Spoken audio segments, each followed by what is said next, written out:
Bonjour, salam alaikum. Donc, je vais résoudre l'exercice physique 1 du devoir surveillé. Donc, la même chose, c'est un exercice pour les élèves de sciences maths et euh, les élèves de PC qui sont brillants. Bon, la suite de l'exercice.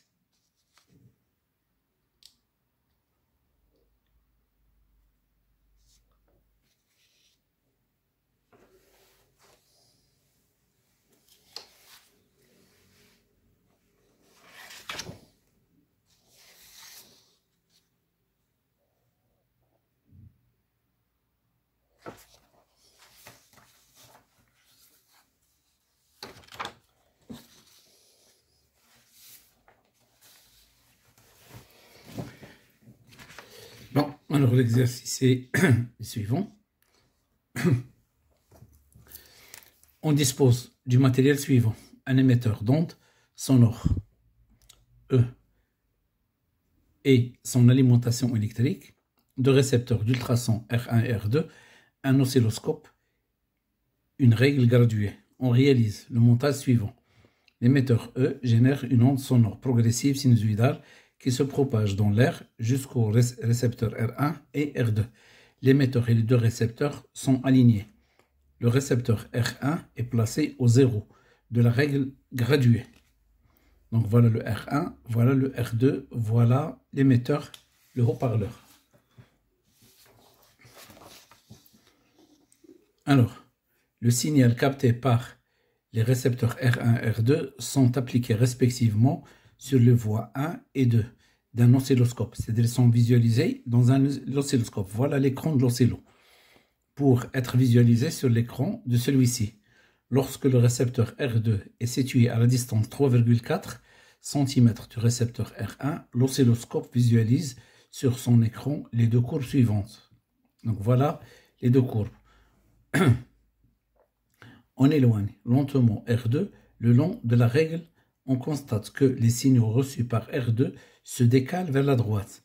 Les signaux reçus par R1 et R2 deviennent à nouveau en phase pour la troisième fois lorsque le récepteur R2 est situé à D' égale à 5,4 cm du récepteur R1.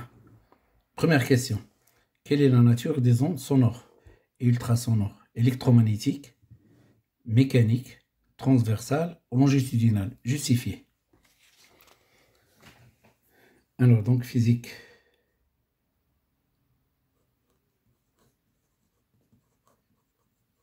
Physique 1. La première question.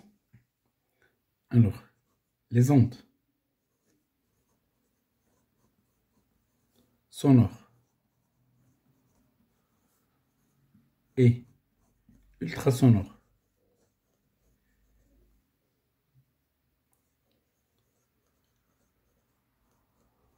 sont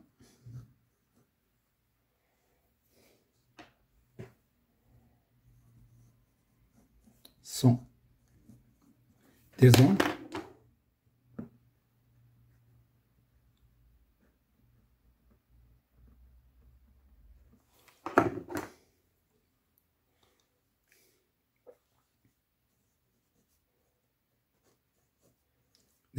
deux points mécaniques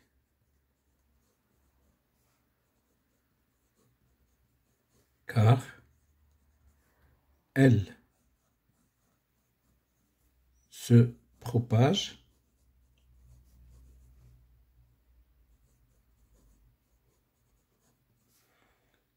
dans un milieu matériel élastique et ne se propage pas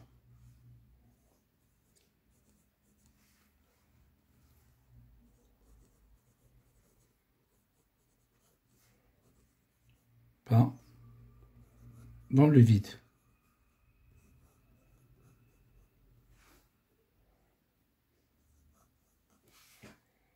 Alors, longitudinal.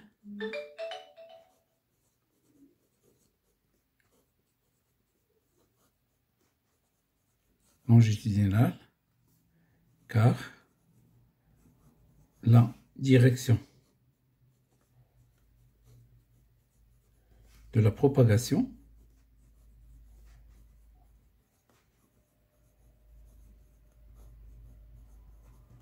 est perpendiculaire, parallèle à celle de la perturbation.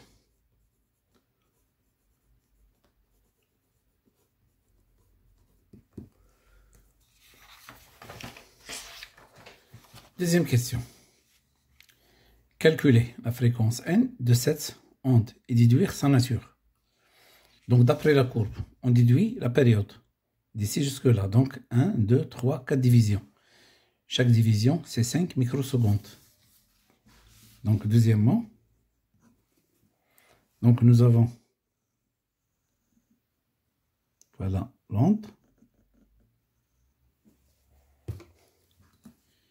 Donc, la durée qui sépare deux sommets successifs, c'est T. Donc, T est égal à 4 div fois 5 microsecondes par div. Donc, ça donne 20 microsecondes. Donc, T est égal à 20, 10 à la puissance moins 6 secondes. Alors, la fréquence N. N, c'est 1 sur T. Donc, c'est 1 divisé par 20, 10 à la puissance moins 6. Alors, donc, ça donne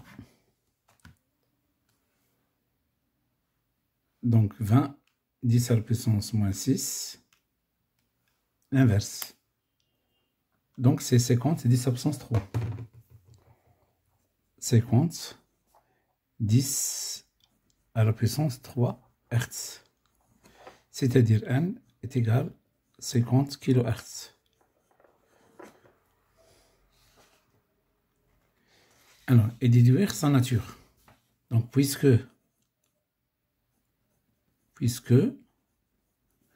N est supérieur à 20 kHz, alors cette onde est ultrasonore. Ultrasonore.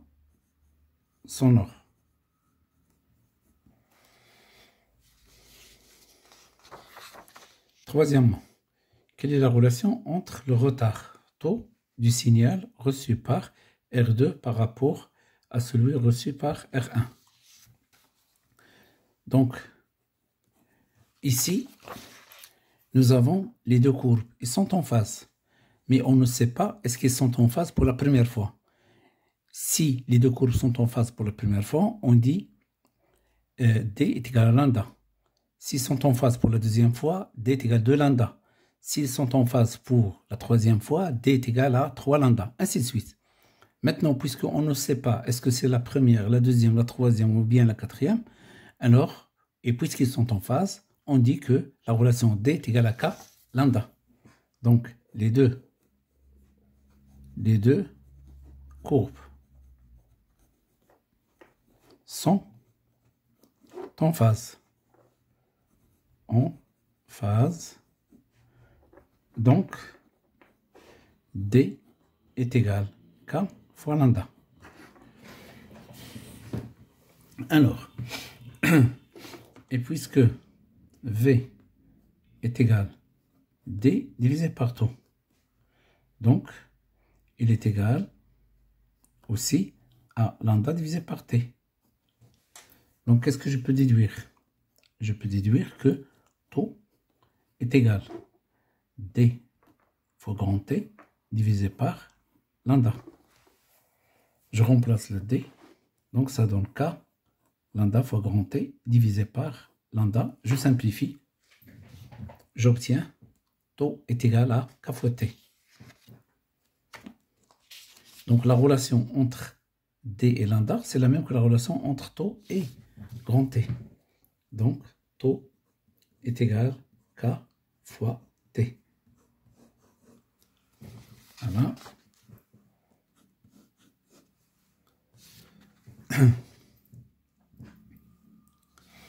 Alors maintenant, quelle est la relation entre? Quatrièmement, montrer que la longueur d'onde est 0,68.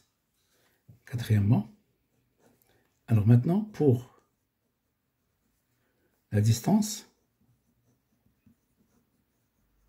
alors pour la distance de point, D est égal, et pour la première distance, 3,4 cm. 3,4 cm. Les deux courbes sont en phase. Et on ne sait pas est-ce que c'est la première ou la deuxième ou la troisième, donc sans phase. Donc, D est égal K fois lambda. Avec K appartenant à une étoile. Maintenant, pour D' est égal. Alors, pour la distance D', 5,44 cm. 5,44 cm. Les deux courbes sont en phase, d'après l'exercice. Qu'est-ce qu'ils ont dit? Alors, ils ont dit ici, ils sont en phase à nouveau pour la troisième fois. Donc, ils sont en phase à nouveau pour la troisième fois. Donc, D' est égal K plus 3 fois lambda. Donc, D' est égal K lambda plus 3 lambda. Donc, D' est égal K lambda, c'est D, plus 3 lambda. Je cherche lambda. C'est égal à D' moins D divisé par 3. Donc, lambda est égal D' moins D divisé par 3. Application numérique est égale. Alors, 5,44 moins 3,4 divisé par 3.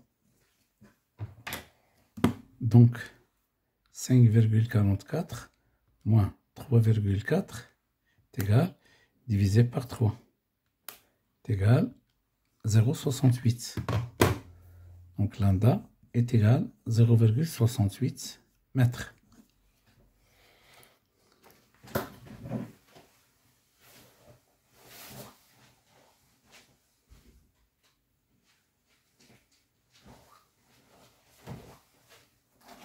La question suivante.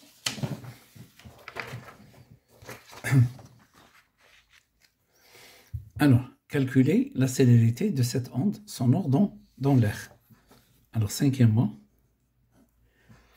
Alors, nous avons la célérité, je vais l'appeler C, puisque dans l'exercice, ils ont mis la notation C. Donc, C est égal lambda sur T, ou bien lambda fois N. Donc, C est égal 0,68 fois 50, 10 à la puissance 3. Donc, 0,68 fois 50, 10 à la puissance 3. Alors, donc ici, on a calculé C en centimètres, donc est égal à 0,68 10 à la puissance moins 2 mètres. Donc ici, fois 50, 10 à la puissance 3, fois 10 à la puissance moins 2. Donc C est égal 0,68 10 à la puissance moins 2 fois 50 10 à la puissance 3. Alors, donc ici, 0,68 10 à la puissance moins 2 fois 50 10 à la puissance 3, ça donne 340. C est égal à 340 mètres par seconde.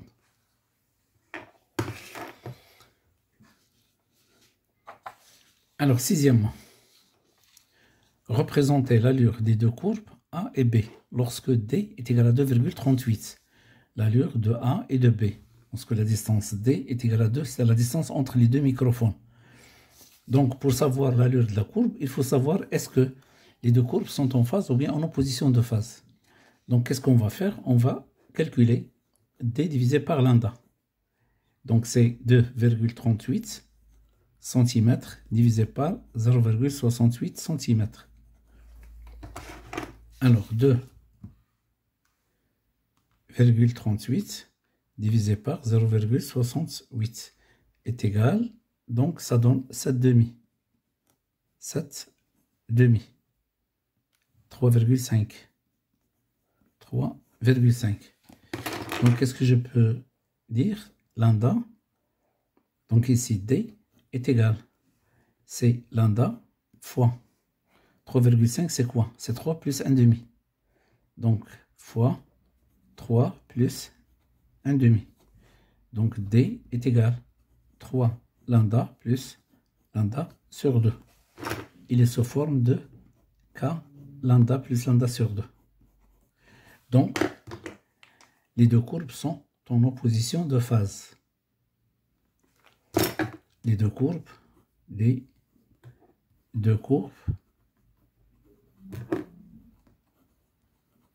sont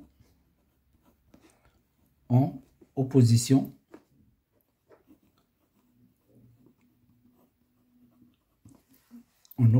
de phase.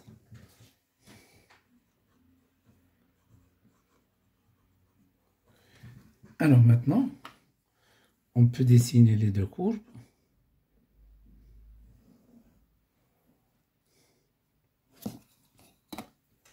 Là, la première.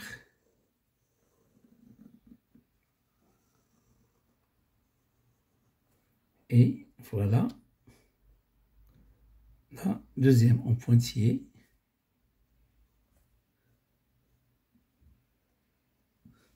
Ça, c'est la courbe A. Ça, c'est la courbe B.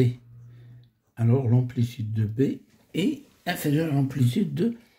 Et ça, c'est le temps. T. Là, c'est l'axe.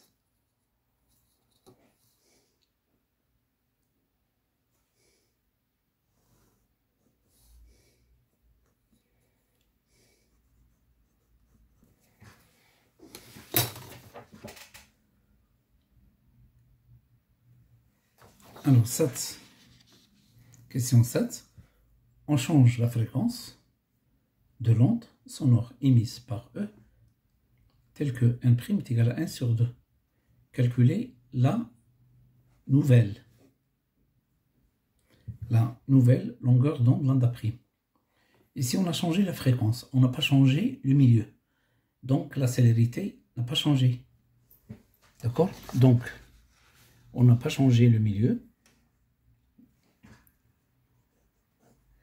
Donc, le milieu de propagation, est le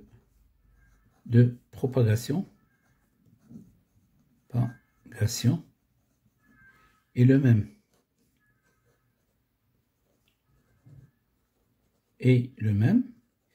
Et on n'a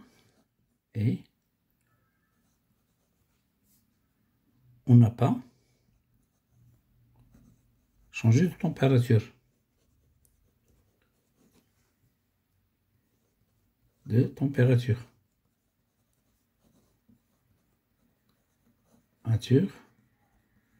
Donc, c'est la célérité reste égale à 340 mètres par seconde. La célérité reste la même. Reste la même. Donc, C est égal lambda fois n est égal lambda prime fois n prime. On remplace n prime par n sur 2. Donc, on obtient lambda fois n est égal lambda prime fois n sur 2. On simplifie le n. Ça donne lambda est égal lambda prime sur 2. Donc, lambda prime est égal 2 fois lambda. Donc, lambda prime est égal 2 fois 0,68 cm. Donc, ça donne 16, 12, 13, 1, 2, 1,36 cm.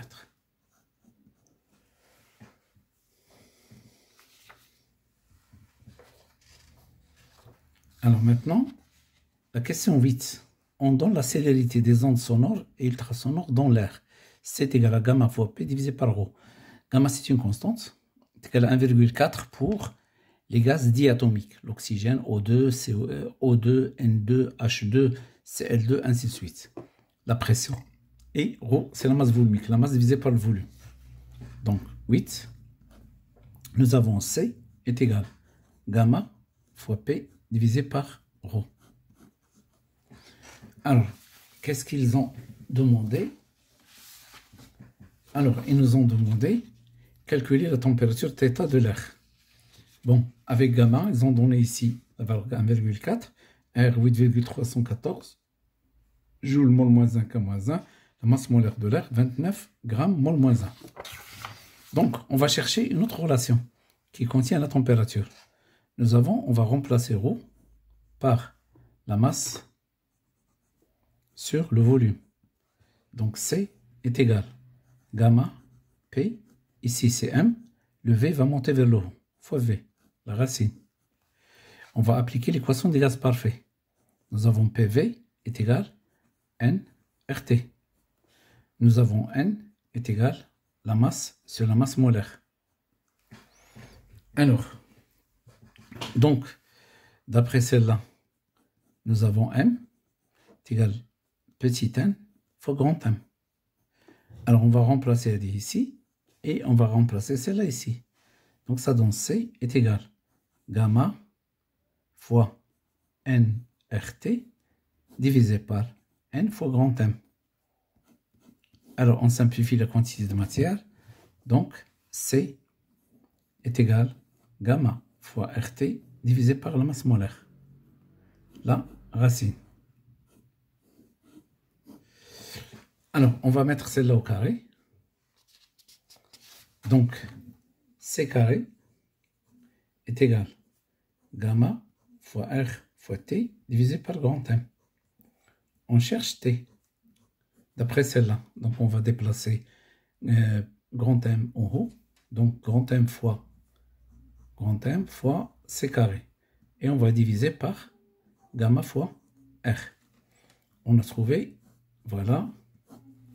Maintenant, nous avons T est égal θ en degrés Celsius plus 273,15.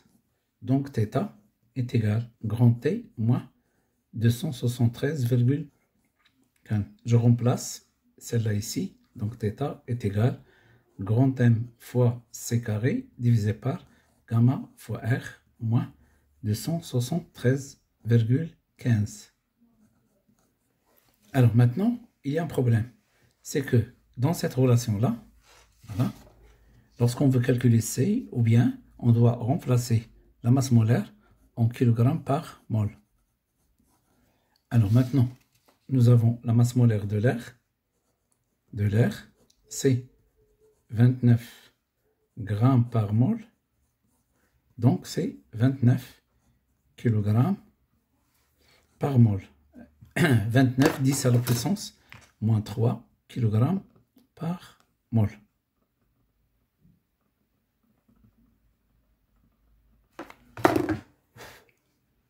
kg par mol. C'est 10 moins 3. Donc on remplace. Θ est égal. Voilà. 29, 10 absence moins 3 fois 340 au carré divisé par 1,4 fois 8,314 moins 273,15. Donc ici, c'est 10 à la puissance moins 3. Alors, en faisant le calcul, voilà, donc 29, 10 à la puissance moins 3, donc multiplié par 340 au carré, alors en bas, 1,4 multiplié par 8,314. Bon, égal, c'est 288, donc θ est égal 288,02 moins 273,15. Alors, 288,02 moins 273,15 égale, donc ça donne 14,87. θ est égal 14,87 degrés Celsius.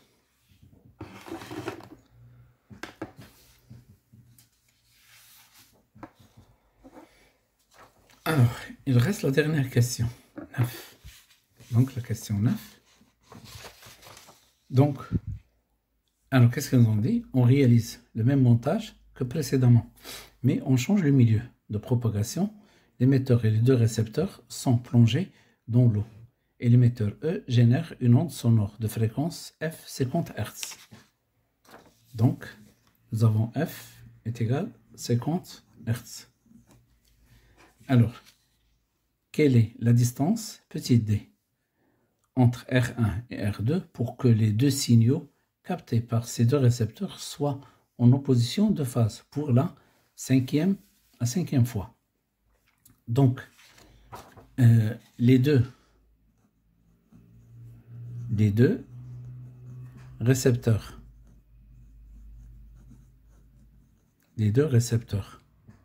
sont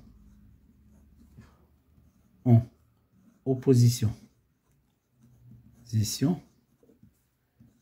de phase.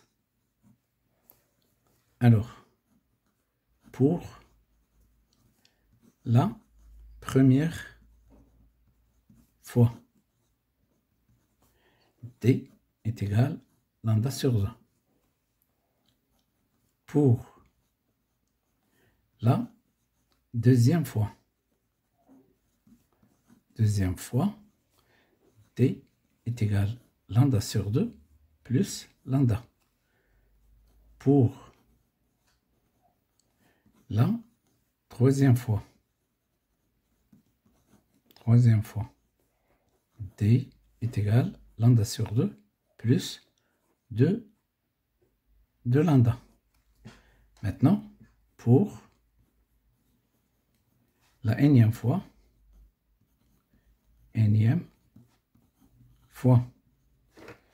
D, alors, D est égal à lambda sur 2 plus n moins 1 fois lambda. Alors ici, d'après l'exercice, alors qu'est-ce qu'ils ont dit? Ils ont dit, pour la cinquième fois, donc nous avons n est égal à 5, donc D est égal à lambda sur 2 plus 5 moins 1, 4 lambda. Donc 2 fois 4, 8 plus lambda, ça donne 9 lambda sur 2. Alors on va calculer lambda. Nous avons la vitesse. La vitesse, c'est 1500. Donc nous avons VE est égal à lambda fois n. Donc lambda est égal à VE divisé par n. Donc lambda est égal à VE divisé par n, c'est-à-dire 1500 divisé par 50. Donc 1500 divisé par 50. Ça donne 30. 30 mètres.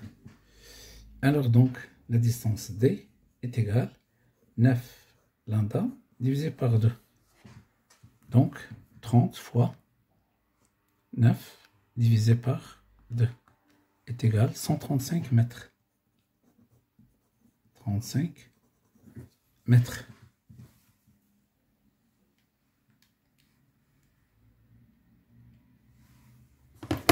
Donc, c'est la fin de cet exercice. À la prochaine, Inch'Allah.